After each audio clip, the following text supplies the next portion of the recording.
आज हम लोग बात करेंगे एक चैप्टर के बारे में जिसका नाम विद्युत है। विद्युत आप लोगों ने घर पे अपने सुना होगा।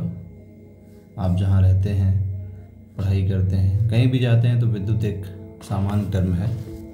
विद्युत यानी कि इलेक्ट्रिसिटी।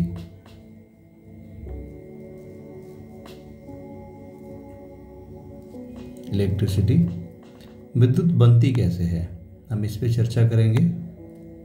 विद्युत कैसे बनती है? तो विद्युत को बनने के लिए चाहिए आवेश। विद्युत बनने के लिए क्या चाहिए? आवेश चाहिए। अब ये आवेश बनता कैसे है? आवेश यानी कि चार्ज, ये कैसे बनता है? तो अगर हम सोडियम क्लोराइड ले लें NaCl और इसको घोल दें जल में, तो ये जो सोडियम क्लोराइड यौगिक है ये टूट कर बन जाएगा Na++Cl- में। ये देखिए, ये चार्ज है, इसको कहेंगे हम प्लस चार्ज और ये है माइनस चार्ज। तो यहाँ से आवेश आता है, इसी को चार्ज या आवेश कहते हैं। अब विद्युत बनती कैसे है? तो चार्ज, एक सेकेंड में कितना चार्ज किसी बिंदु से जाता है या पास करता है, उसकी संख्या को ही हम क्या कहते हैं? चार्ज कहते हैं या आवेश कहते हैं। तो धारा बराबर क्या हो जाएगा? आवेश बटा समय। यानी कि धारा को अगर हम I बोलें तो I बराबर हो जाएगा Q/T। टोटल आवेश, जैसे मान लीजिए कि कोई एक ये वायर है और तो ये कोई वायर है, इस वायर में मान लीजिए कि कोई धारा प्रवाहित हो रही है यहाँ पर। अब हमें गणना करना है कि ये धारा कितनी है।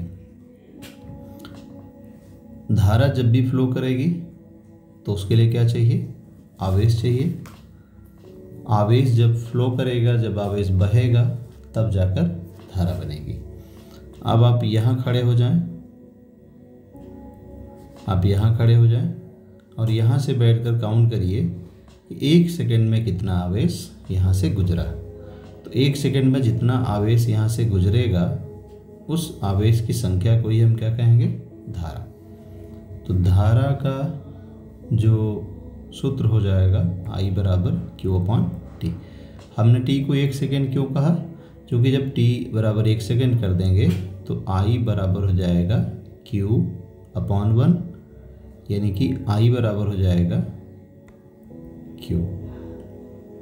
यानी 1 सेकेंड में जितना आवेश बहेगा, ये आवेश 1 सेकेंड में जितना बहेगा, उसकी मात्रा को ही हम क्या कहेंगे? धारा कहेंगे। अब बात करते हैं विद्युत धारा। विद्युत धारा तो हमारे हो गया। विद्युत धारा क्या होती है? जब भी आवेश किसी परिपथ से या किसी वायर से, तार से बहेगा तो विद्युत धारा आएगी। अब परिपथ क्या होता है? तो जिस रास्ते से करंट बहती है उसी रास्ते को ही हम क्या कहते हैं? परिपथ कहते हैं। अब परिपथ में आप जैसे मान लीजिए कोई बल्ब है, आप कोई बल्ब जलाना चाहते हैं। जैसे मान लीजिए कोई बैटरी है, ये हमने बैटरी बना लिया, ये बैटरी है। बैटरी का ये पॉजिटिव टर्मिनल है, ये नेगेटिव टर्मिनल है। यहाँ से मैंने एक वायर लिया और एक वायर यहाँ से ले लिया, और यहाँ पर क्या करेंगे? हमने बल्ब जोड़ दिया। अब जैसे ही इसको हम कनेक्ट करेंगे, इसका एक सिरा इसके पॉजिटिव टर्मिनल से, बैटरी की जगह कोई भी सर्किट, जैसे AC जो करंट है, जो खंबे वाली जो लाइट होती है, आप उससे भी कनेक्ट करेंगे तो सेम चीज़ है वही। तो यहाँ पर ये प्लस इससे कनेक्ट हुआ, माइनस इससे कनेक्ट हुआ, तो ये करंट क्या होगी? यहाँ पे फ्लो हो जाएगी और ये बल्ब जलने लगेगा। तो ये जो सर्किट हमने बनाया, ये जो रास्ता हमने बनाया करंट को बहने के लिए, फ्लो करने के लिए, यही क्या कहलाता है? परिपथ कहलाता है। इसी को हम परिपथ कहते हैं। जो घरों में, आपके घर में जो भी आपके घर में जो भी वायरिंग हुई होगी, जैसे भी बल्ब कनेक्ट हुए होंगे, जैसे पंखे कनेक्ट होते हैं, जैसे आप पोल से या खंबे से आप क्या करते हैं, कनेक्शन जोड़ते हैं और वहाँ से फिर हम घरों में पूरा फैलाते हैं उसको। तो ये जो वायरिंग करते हैं वही क्या है? हम परिपथ है। तो आपने समझ लिया विद्युत धारा क्या होती है और परिपथ क्या होता है। यहाँ देखिए एक परिभाषा है, विद्युत आवेश के प्रवाह की दर को विद्युत धारा कहते हैं। मैंने आपको बताया था I = Q/T। अब जब भी किसी एक्सप्रेशन में या समीकरण में T से आप भाग कर देंगे तो वो दर कहलाता है, वो दर को रिप्रेजेंट करेगा। जैसे आवेश बटा समय, तो आवेश बह रहा है, लेकिन अगर हमने समय से इसमें डिवाइड कर दिया तो ये क्या हो जाएगा? दर हो जाएगा। तो आवेश प्रवाह की दर, आवेश प्रवाह की दर क्या हो जाएगा? धारा हो जाएगी। या 1 सेकंड में जितनी भी धारा बहेगी, जितना भी आवेश बहेगा, उसको हम क्या कहेंगे? धारा कहेंगे। तो ये पहला पेज आपका इतना ही था। ये देखिए ये फार्मूला है, I = Q/T। यहाँ T को हम समय लेंगे, Q को चार्ज और I को करंट लेंगे। विद्युत आवेश जो प्लस और माइनस मैंने आपको बताया कि जैसे Na+ है और Cl- है, तो ये जो चार्ज होता है, इसका पहली बार जो डिस्कशन हुआ, जो बड़े लेवल पे किसी ने अगर बताया तो वो थे कुलाम एक साइंटिस्ट थे। तो उनके नाम पर इसका मात्रक रख दिया गया। आवेश का ऐसा ही मात्रक क्या है? कुलाम है। अब ये कह रहा है जो लगभग 6 × 10⁻18 इलेक्ट्रॉनों में समाये आवेश के तुल्य होता है। तो ये जितना एक कुलाम होगा, एक कुलाम कितना आवेश होगा? 6 × 10⁻18 इलेक्ट्रॉन। एक इलेक्ट्रॉन पे कितना चार्ज होता है? ये चार्ज होता है 1.6 × 10⁻19 कुलाम। इतना चार्ज होता है एक इलेक्ट्रॉन पर। तो इसी तरह से करके अगर आप 6 × 10⁻18 यानी कि अरबों खरबों ऐसे इलेक्ट्रॉन को अगर एक साथ करें, तब जाकर जो आवेश बनेगा टोटल, उस आवेश को हम क्या कहेंगे? एक कुलाम कहेंगे। तो आप समझ सकते हैं एक कुलाम बहुत बड़ा चार्ज है, छोटा चार्ज नहीं है। तो ये हो गया, ठीक है, ये आपको याद रखना पड़ेगा। अब ये कैसे आपने पता किया कि आखिर कितने इलेक्ट्रॉन थे? तो एक फार्मूला होता है, जैसे किसी भी पार्टिकल पे या किसी भी जो आपका पदार्थ है उस पर कितना चार्ज है, तो उस पर चार्ज को हम लोग इलेक्ट्रॉनों के टर्म में ही व्यक्त करते हैं। जैसे 2 इलेक्ट्रॉन है, उसके 2 इलेक्ट्रॉन के बराबर चार्ज है, या 3 इलेक्ट्रॉन के बराबर उसके पास चार्ज है। तो अगर आपके पास 10 इलेक्ट्रॉन है, जैसे मान लीजिए मैंने क्या किया, ये हमारा हाथ है, मैंने हाथ की हथेली को ऐसे करके रगड़ दिया। तो जैसे ही हम इसको रगड़ेंगे, इस पे से बहुत सारे इलेक्ट्रॉन, हजारों लाखों की संख्या में इलेक्ट्रॉन यहाँ से निकल जाएंगे। और जैसे इलेक्ट्रॉन निकलेगा तो आपके हाथ पर यहाँ पर पॉजिटिव चार्ज हो जाएगा, क्योंकि आपने इलेक्ट्रॉन छोड़ा है। इलेक्ट्रॉन के पास कैसा चार्ज होता है? माइनस चार्ज होता है। तो अब क्या है, अगर यहाँ पर 10 इलेक्ट्रॉन मेरे से निकले तो मेरे पास कितना चार्ज हो गया? 10 इलेक्ट्रॉन के बराबर पॉजिटिव चार्ज। मेरे हथेली से अगर 10 इलेक्ट्रॉन निकले हैं तो कितना चार्ज हो गया? कितना चार्ज हो जाएगा? मेरे पास, मेरी हथेली पे चार्ज जाएगा 10 इलेक्ट्रॉन के बराबर पॉजिटिव चार्ज।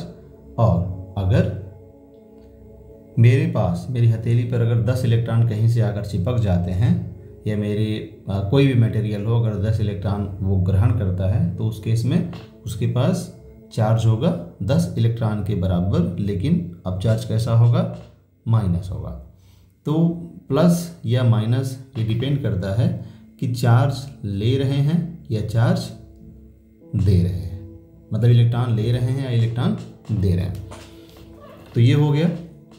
अब यानी कि अगर किसी भी पदार्थ पर टोटल चार्ज की अगर हम बात करें कि उस पर कितना चार्ज होगा, तो अगर उसके पास n इलेक्ट्रॉन है, संख्या इलेक्ट्रॉनों की n है, तो एक इलेक्ट्रॉन के पास अगर e चार्ज है तो टोटल चार्ज की मात्रा कितनी हो जाएगी, n। कैसे हमने पता किया, अगर एक इलेक्ट्रॉन है तो 1e, 2 इलेक्ट्रॉन है तो 2e, 3 इलेक्ट्रॉन है 3e, 4 इलेक्ट्रॉन 4e, 5 है तो 5e। इसी तरह से अगर 10 है तो 10e, यानी कि n इलेक्ट्रॉन है किसी भी पदार्थ पर तो उसके पास चार्ज कितना होगा, ne। तो यहाँ से आता है चार्ज की वैल्यू। अब ये जो गणना हुई है कैसे हुई होगी, यहाँ पर अगर हम देखिए ये हिस्सा अगर हम 1 कर दें, जैसे इसने क्या किया हुआ है, ये कह रहा है कि एक गुलाम में कितने इलेक्ट्रॉन होते हैं, तो 6 × 10⁻18 इलेक्ट्रॉन होते हैं। तो हमने ये फार्मूला इस्तेमाल करना है Ne। अब कितने इलेक्ट्रॉन हैं, यहाँ देखिए क्यू की वैल्यू 1 रख देना है, कितने इलेक्ट्रॉन है नहीं पता, और यहाँ पर E की वैल्यू तो पता ही है हमको, 1.6 × 10⁻−19 कूलम। अब यहाँ से n की गणना आप कर लीजिए, तो 1 ये गुणे में इधर हो जाएगा अपॉन में 1.6 × 10⁻−19। इसको एक से जब आप भाग करेंगे तो n की वैल्यू आएगी 6 × 10⁻18 इलेक्ट्रॉन। ये वही चीज़ है, क्लियर। तो एक कूलम में कितने इलेक्ट्रॉनों की संख्या होगी, अगर किसी भी पदार्थ के पास एक कूलम आवेश है तो उसके पास कितने इलेक्ट्रॉन होने चाहिए, 6 × 10⁻18 इलेक्ट्रॉन होने चाहिए। और एक इलेक्ट्रॉन कितने आवेश के बराबर होता है, उस एक इलेक्ट्रॉन के पास कितना चार्ज होता है, तो 1.6 × 10⁻−19 कूलम, राइट। एक चीज़ और, अगर कोई भी पदार्थ इलेक्ट्रॉन लेता है तो वो कैसा चार्ज होगा, उसके पास माइनस चार्ज होगा। कोई भी पदार्थ अगर इलेक्ट्रॉन छोड़ता है तो उसके पास कैसा चार्ज होगा, पॉजिटिव चार्ज होगा। अब हम लोग देखते हैं, देखिए विद्युत धारा को एक मात्रक दिया गया एम्पियर। एम्पियर भी एक साइंटिस्ट थे जिनके सम्मान में जिस तरह से कूलम आवेश का मात्रक रखा जाता है, उसी तरह से एम्पियर को भी धारा का मात्रक माना गया है, जो कि एम्पियर एक साइंटिस्ट है जिन्होंने काफ़ी काम किया था, तो उनके सम्मान में ऐसा किया जाता है। अब यहाँ पर हाँ देखिए ये नाम रखा हुआ है, आंद्रे मेरी एम्पियर उनका नाम था। अब हम लोग देखते हैं, ये अब याद रखिएगा 1 माइक्रो एम्पियर इक्वल टू होता है 10⁻⁻6 एम्पियर, जो कि जिस तरह से कूलम एक बहुत बड़े चार्ज को दिखाता है, उसी तरह से एम्पियर भी छोटा मात्रा नहीं है करंट की, एम्पियर भी बहुत बड़ी मात्रा होती है। तो अगर किसी वायर में अगर 1 एम्पियर भी फ्लो कर रहा है, यानी कि बहुत बड़ी मात्रा है करंट की, तो करंट की छोटी मात्रा के लिए हम माइक्रो एम्पियर का इस्तेमाल करते हैं। और 1 माइक्रो एम्पियर कितना होगा 10⁻⁻6 एम्पियर। अब इसमें कुछ खास नहीं है, देखिए यहाँ पर है कि किसी भी परिपथ में अगर हमें करंट नापना है तो किसका इस्तेमाल करेंगे, हम एमीटर का इस्तेमाल करेंगे। कहीं भी कोई सर्किट है, अगर आपको करंट नापना है तो एमीटर, याद रखना है इसको आपको। और बाकी देखिए एक टर्म दिया हुआ है टर्मिनल, ये एक टर्म है टर्मिनल, एक देखिए कुंजी दिया हुआ है एक टर्म, और बाकी तो यहाँ पर टर्मिनल का मतलब क्या होता है, टर्मिनल का मतलब जो लास्ट पॉइंट है उसे कहते हैं टर्मिनल। जैसे एक बिंदु यहाँ है A और दूसरा बिंदु यहाँ है B, तो ये जो लाइन है, इस लाइन का टर्मिनल कहाँ है, A पर है और B पर है, A पर है और B पर इसका टर्मिनल है।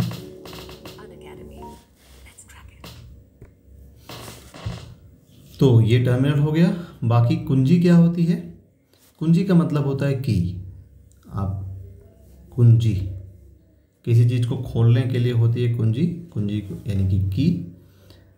अब ये कुंजी का इस्तेमाल कैसे होता है, इसका मतलब ये होता है जैसे आप किसी सर्किट को किसी दूसरे सर्किट से जब आप जोड़ते हैं तो बीच में आप एक प्लग लगा देते हैं, जिससे आप अगर ऑन करेंगे तो वो जल जाएगा, बल्ब है तो जल जाएगा, ऑफ कर देंगे बटन, कुंजी यानी कि बटन। तो जब आप बटन को ऑन करेंगे तो बल्ब जलेगा, ऑफ करेंगे तो बल्ब बंद हो जाएगा।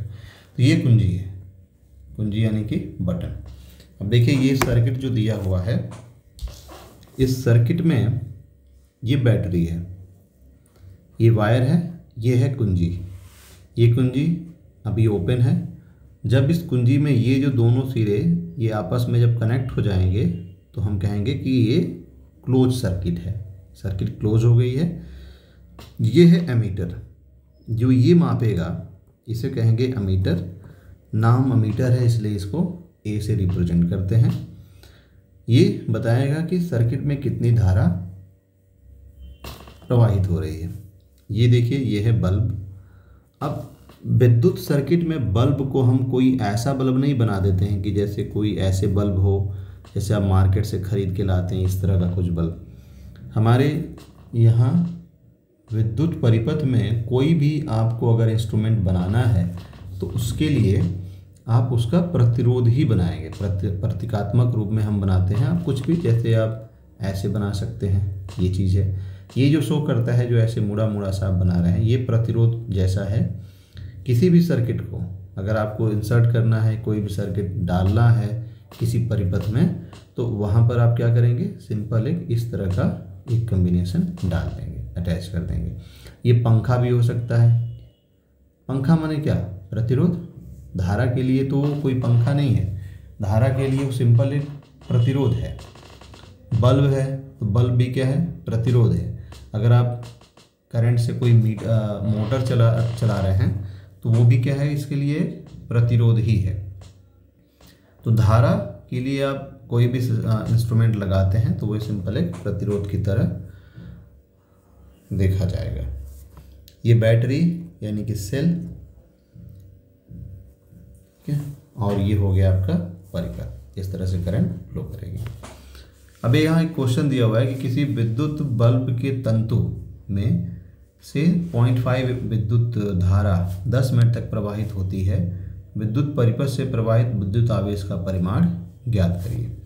तो विद्युत आवेश का परिमाण ज्ञात करने के लिए आपके पास फार्मूला है Q इक्वल टू, दो फार्मूले हैं, NE और Q इक्वल टू क्या है, IT।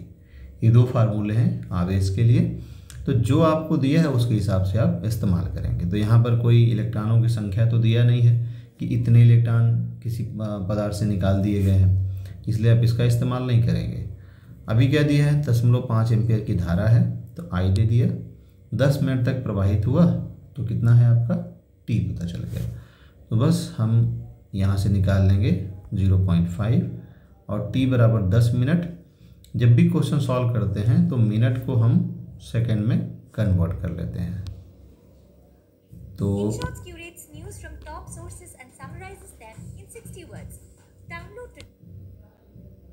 यहाँ पर सॉरी फॉर इंटरप्शन, देखिए यहाँ से ये जो हिस्सा है तो ऐसे आप चार्ज को कैलकुलेट कर लेंगे। यहाँ पर जो 10 है, 10 मिनट की जगह क्या करेंगे, सेकेंड के लिए 60 से मल्टीप्लाई कर देंगे।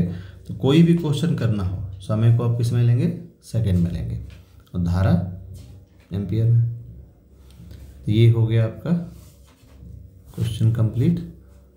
अब देखते हैं विद्युत विभव और विभवांतर, ये दोनों क्या है। ये थोड़ा सा आपको ये दिया हुआ है, यह भी जानिए। तार के भीतर आवेश का प्रवाह, तो क्या दिया है, जैसे कोई भी वायर है,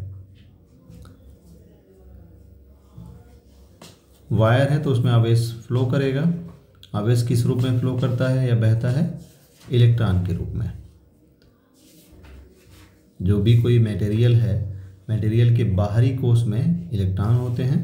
यही इलेक्ट्रॉन परिपथ में एक बिंदु से दूसरे बिंदु पर जाते हैं और इन्हीं की गति के कारण क्या होती है, धारा बनती है। एक चीज़ मैं आपको नहीं बताया, जैसे इलेक्ट्रॉन ही क्यों गति करते हैं, आखिर माइनस चार्ज ही क्यों गति करता है, प्लस चार्ज क्यों नहीं गति करता। तो इलेक्ट्रॉन क्या होते हैं, कोई भी अगर पदार्थ है, पदार्थ के सबसे बाहरी कोश में होते हैं इलेक्ट्रॉन, और इसलिए जो पदार्थ का जो नाभिक है, जो ये सबसे बीच में होता है नाभिक जो कि क्या होगा, धनावेशित होगा। इस धनावेशित नाभिक का इस इलेक्ट्रॉन पे उतना फोर्स नहीं लग पाता, बहुत कमज़ोर फोर्स होता है। इसलिए ये इलेक्ट्रॉन थोड़ा सा भी अगर इनको एनर्जी मिल जाती है तो ये इलेक्ट्रॉन अपने जो पदार्थ है उसको छोड़कर पूरे जो भी उनको फ्री जगह मिलती है वहाँ पर वो रैंडम गति करते रहते हैं, इधर उधर गति करेंगे, अपने मेन परमाणु को छोड़ देंगे और वहाँ से वो पूरे पदार्थ में गति करते रहेंगे। तो ये फ्री होते हैं। और ये जो पॉजिटिव चार्ज होता है ये भारी होता है, इलेक्ट्रॉन बहुत हल्का होता है और पॉजिटिव चार्ज बहुत भारी होता है। इसलिए जो चार्ज फ्लो करता है एक स्थान से दूसरे स्थान पर, उसमें कौन रिस्पॉन्सिबल होगा, इलेक्ट्रॉन, पॉजिटिव चार्ज नहीं। तो भारी होते हैं पॉजिटिव चार्ज, इसलिए वो रिस्पॉन्सिबल नहीं होंगे। और माइनस चार्ज यानी कि इलेक्ट्रॉन बहुत हल्के होते हैं, इसलिए इलेक्ट्रॉन करंट के फ्लो करने में रिस्पॉन्सिबल होंगे। और इसलिए तार में जो विद्युत धारा प्रवाहित होगी वो किसके फ्लो से होगी, इलेक्ट्रॉनों के फ्लो से होगी। अब आते हम लोग देखते हैं अगला टॉपिक, विद्युत विभव और विभवांतर। तो विद्युत विभव और विभवांतर क्या होता है, पहले ये समझिए विभव क्या होता है और विभवांतर क्या होता है। इन दोनों टर्म को अगर देखा जाए तो विभव यानी कि इसको हम बोलते हैं इंग्लिश में पोटेंशियल, और विभवांतर ये क्या है, तो विभवांतर इसमें देखिए दो टर्म है, एक तो विभव है और दूसरा क्या है, अंतर है। विभव प्लस अंतर मिलाकर क्या होता है, विभवांतर। तो किसी चीज़ का अंतर, किसका अंतर, विभव का अंतर। तो विभवांतर माने अंतर, दो विभवों का अंतर। तो दो बिंदुओं के बीच अगर विभव दिया हुआ है तो उनके बीच का जो अंतर होगा उसी को हम क्या कहेंगे, विभवांतर कहेंगे। अब विभव क्या है, किसी एक बिंदु का विभव। तो विभवांतर के लिए क्या चाहिए, दो बिंदु चाहिए, और दो बिंदुओं के बीच जो भी डिफरेंस होगा विभव का वही विभवांतर बनेगा। और विभव के लिए क्या चाहिए, केवल एक सिंगल पॉइंट चाहिए। तो विभव हो गया, विभवांतर हो गया। अब सिंपल समझिए कि विभवांतर क्या होता है।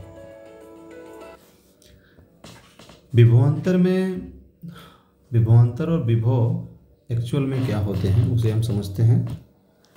तो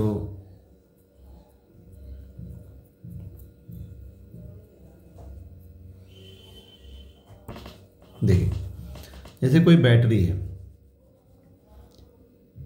बैटरी का प्लस, ये माइनस। प्लस को रिप्रेजेंट करने के लिए हम एक बड़ी लाइन का प्रयोग करते हैं और माइनस को रिप्रेजेंट करने के लिए हम छोटी लाइन का इस्तेमाल करते हैं। यानी कि ऐसे भी लिख सकते हैं, ये प्लस वाला बड़ा लाइन होगी और माइनस वाला छोटी लाइन होगी। अगर इन दो कई सेल को, ये जो एक सिंपल होगा इसको सेल कहेंगे, और अगर हम कई सेल को एक साथ कनेक्ट कर दें तो क्या बन जाएगा, बैटरी बन जाएगा। तो हमें मानते हैं कि कोई बैटरी है जिसका एक सिरा प्लस है और दूसरा सिरा क्या है, माइनस है। तो ये प्लस सिरा अगर मान लीजिए 10 वोल्ट पर है और ये वाला सिरा 0 वोल्ट पर है, तो उस केस में ये क्या है, ये जो 10 वोल्ट एक सिरे का है इसको कहेंगे विभव, और ये जो 0 वोल्ट है ये क्या है, दूसरे पॉइंट का विभव है। और इन दोनों के बीच में अगर हम अंतर लें तो 10 - 0 बराबर कितना हो जाएगा, 10 वोल्ट। ये हो जाएगा विभवांतर, यानी दो बिंदुओं के बीच का विभवांतर। सिंपल। अगर आप वैसे समझें, जैसे मान लीजिए किसी सर्किट में कोई सर्किट दिया हुआ है, ये कोई सर्किट है, ऐसे करके दूसरी सर्किट ये है, एक पॉइंट ए है और दूसरा पॉइंट बी है। अगर इस पॉइंट, ये जो पॉइंट है इसका विभव अगर 20 वोल्ट है केवल इस पॉइंट का, तो ये विभव होगा। अगर मान लीजिए बी का जो विभव है वो 40 वोल्ट का है, ये भी बी का क्या होगा, विभव होगा। लेकिन ए और बी के बीच में कितना अंतर है, तो 40 माइनस 20 वोल्ट का अंतर है। ये क्या हो जाएगा, विभवांतर हो जाएगा। विभव को हम रिप्रेजेंट करते हैं V से, अब विभवांतर को किससे रिप्रेजेंट करेंगे, VAB।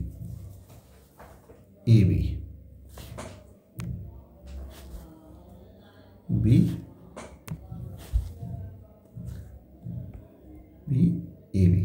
ये नीचे AB रख देंगे।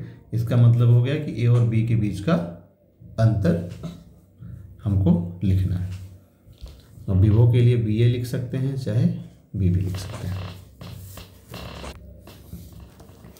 अगला पॉइंट हम देखेंगे कि विभवांतर का आखिर परिपथ में यूज क्या होता है, क्या इस्तेमाल है विभवांतर का, और साथ में विभव से भी संबंधित कंसेप्ट को जानेंगे। तो देखिए, विभवांतर यानी कि ऊंचाई में अंतर।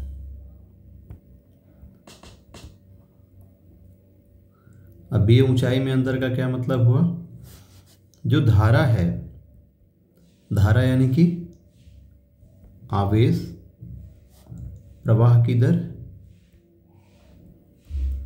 जब भी आवेश प्रवाहित होगा तो क्या बनेगी, धारा बनेगी। पूरी की पूरी सर्किट आवेश के प्रवाह पर ही निर्भर है। अब आवेश प्रवाहित क्यों होगा, तो आवेश प्रवाहित होने के लिए क्या चाहिए, विभवांतर चाहिए। आवेश को आप पानी मान लीजिए, ये धारा को आप सिंपल पानी की धारा मान लीजिए, पानी की धारा।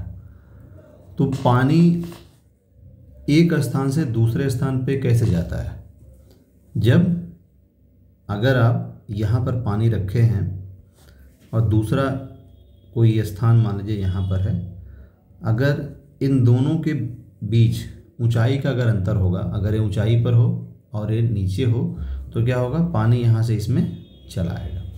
लेकिन अगर दो बर्तन आपने एक ही ऊंचाई पर रख दिया और दोनों को आप अगर कनेक्ट करें, तो क्या पानी इसमें से इसमें जाएगा, अगर दोनों की लेयर, दोनों का जो स्तर है एक समान है, पानी नहीं जाएगा।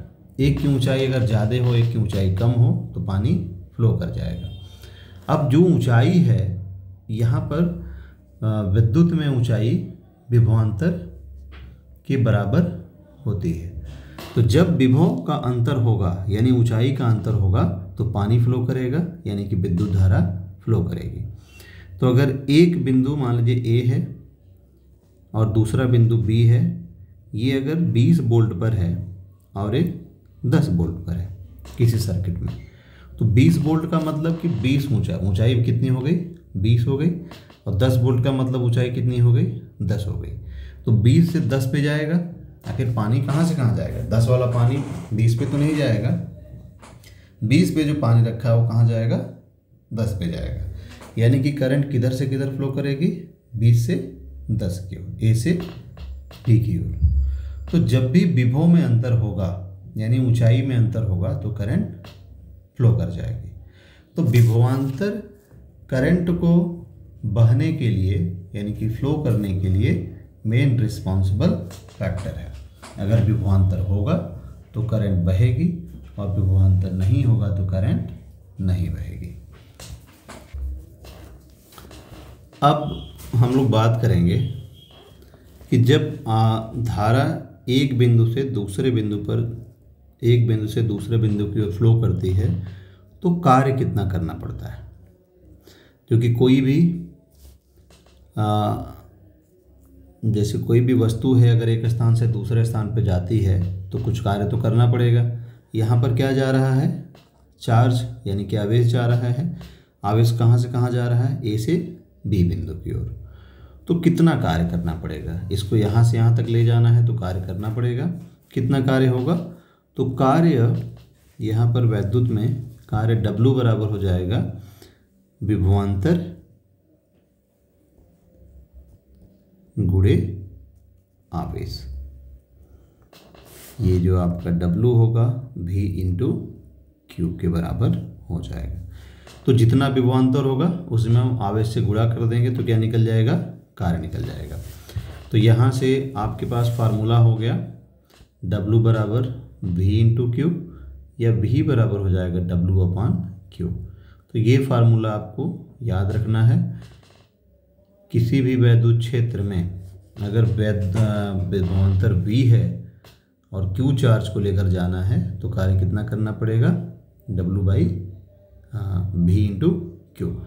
और अगर दो बिंदु मान लीजिए कि ये पॉइंट A और दूसरा पॉइंट B है, दोनों अगर सेम विभवांतर पर हो, सेम विभव पर हो, मान लीजिए 10 वोल्ट है और ये क्या है 10 वोल्ट है, दोनों सेम वोल्टेज पर है, तो अगर यहाँ पर चार्ज Q है तो क्या ये A बिंदु से B बिंदु पर जाएगा, तो नहीं जाएगा, क्योंकि दोनों ही सेम वोल्टेज पर हैं। जब तक वोल्टेज डिफरेंस नहीं होगा तब तक चार्ज यानी कि धारा प्रवाहित नहीं होगी। तो धारा यानी कि पानी की धारा आप समझिए कि अगर टंकी समान ऊंचाई पर है तो एक टंकी का पानी दूसरे टंकी में नहीं जाएगा। उसी तरह से अगर एक 20 वोल्टेज पर है और दूसरा पॉइंट 10 वोल्टेज पर है तो फिर 20 से 10 की तरफ धारा प्रवाहित हो जाएगी, यानी कि चार्ज प्रवाहित हो जाएगा। तो यही चीज़ है। अब यहाँ कुछ परिभाषा के लिए हम क्या करते हैं कि अगर देखिए ये W बराबर क्या हो जाएगा, B इंटू क्यू। तो अगर B को हम 1 वोल्ट कर दें और Q को 1 कूलाम कर दें तो W बराबर क्या हो जाएगा, 1 गुणे 1 हो जाएगा W बराबर।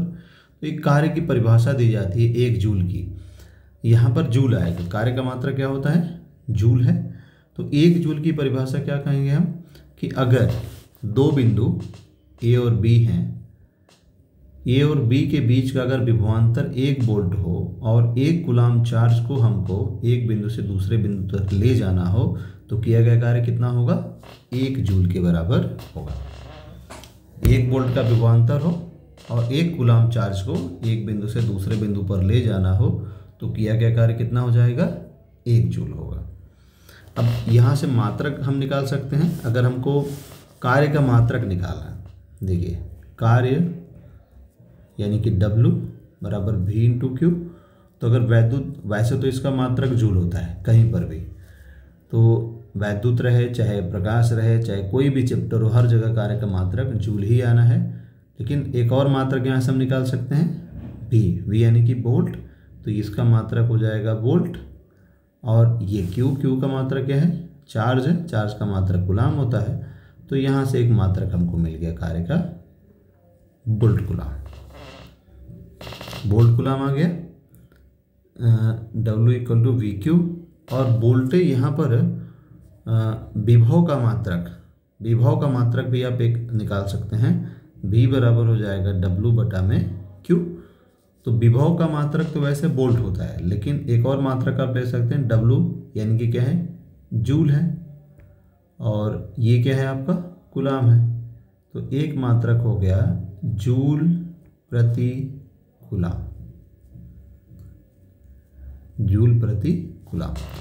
तो ये मात्रक हम अपने हिसाब से निकालते हैं। हम क्या करेंगे, उसमें वैल्यूज रख देंगे जो भी दिया हुआ है। और एक तो जो बेसिक मात्रक होता है, जैसे कार्य का मात्रक क्या है, जूल है, लेकिन इस फार्मूले से हम कार्य का मात्रक एक और निकाल लिए, वोल्ट कूलाम।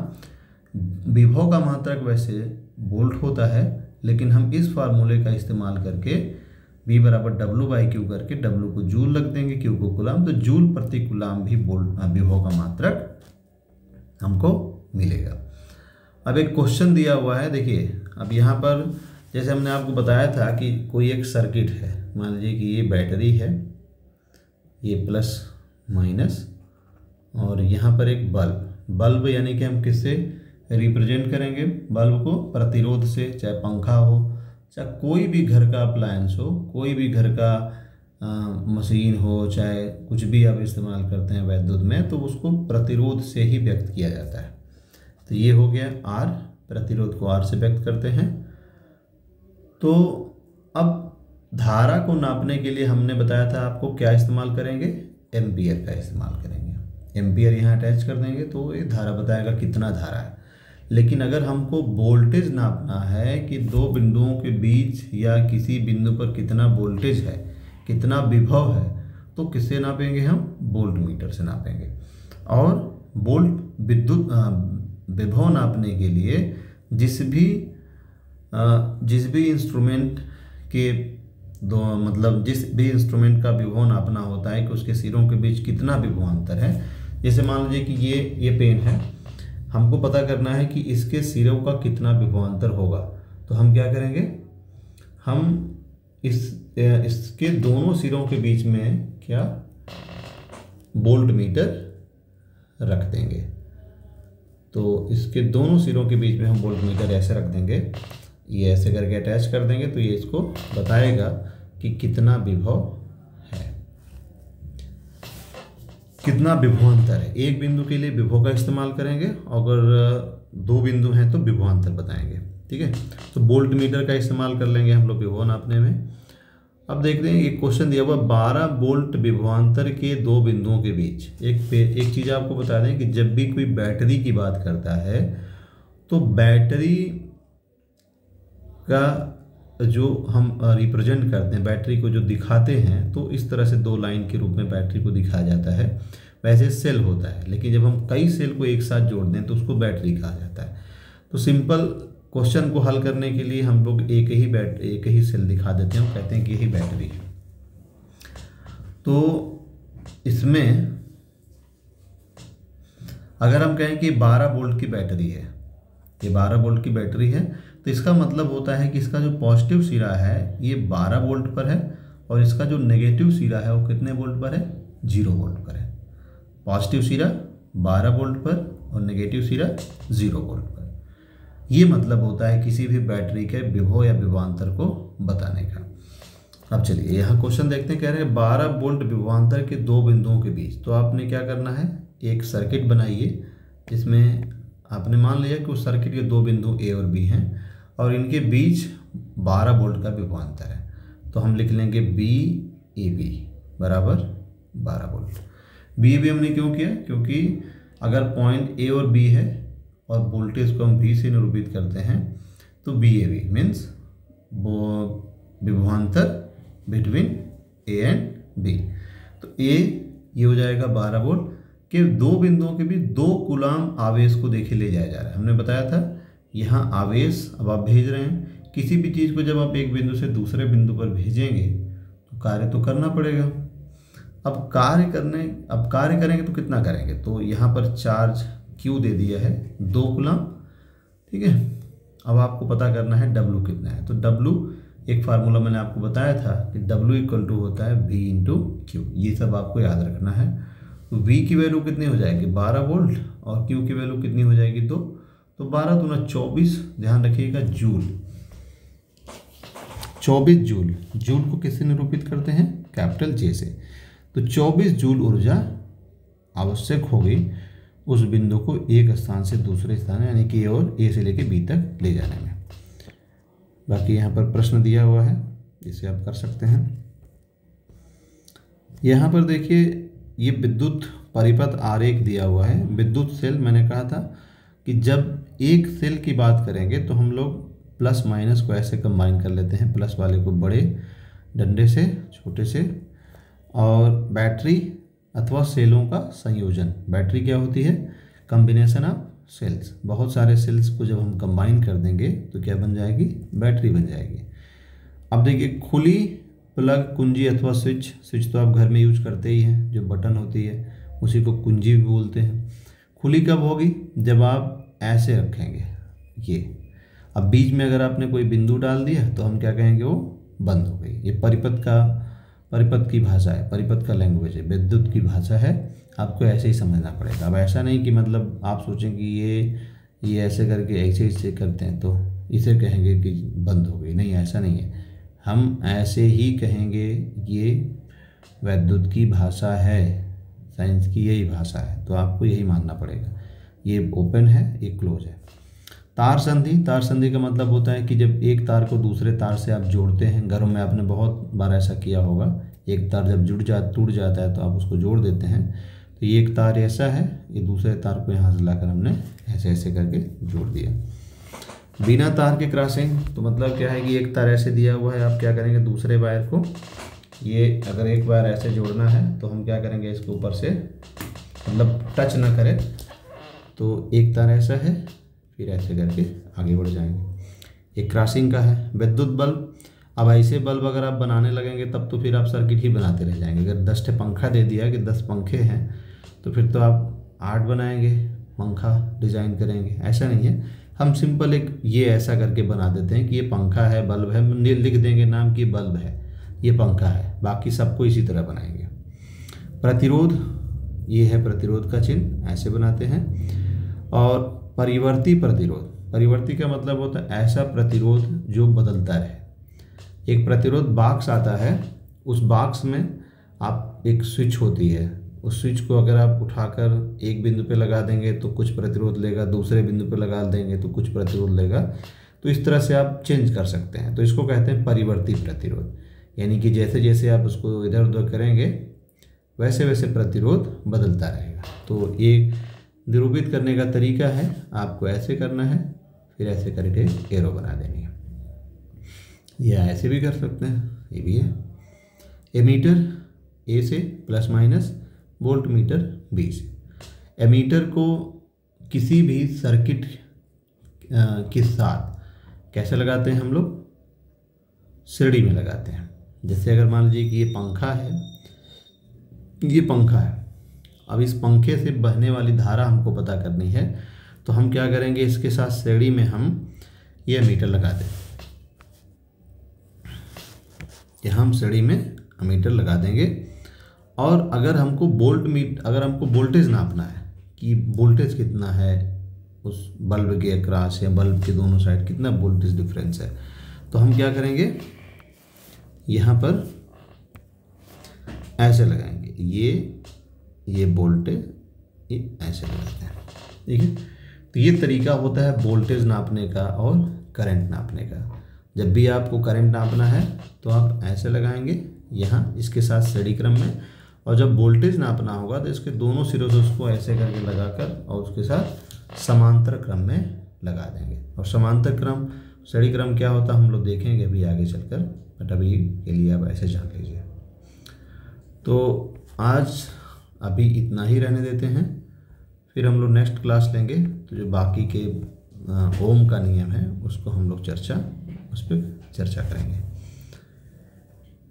ठीक है। तो इतना जितना मैंने पढ़ाया है उसको आप फिर से ये पूरा लेक्चर देखने के बाद बुक को 1 से 2 बार बुक को बढ़िया से पढ़ें, फिर लेक्चर देख सकते हैं। ऐसा 2-3 बार करने के बाद आपका टॉपिक अच्छे से तैयार हो जाएगा, ठीक है।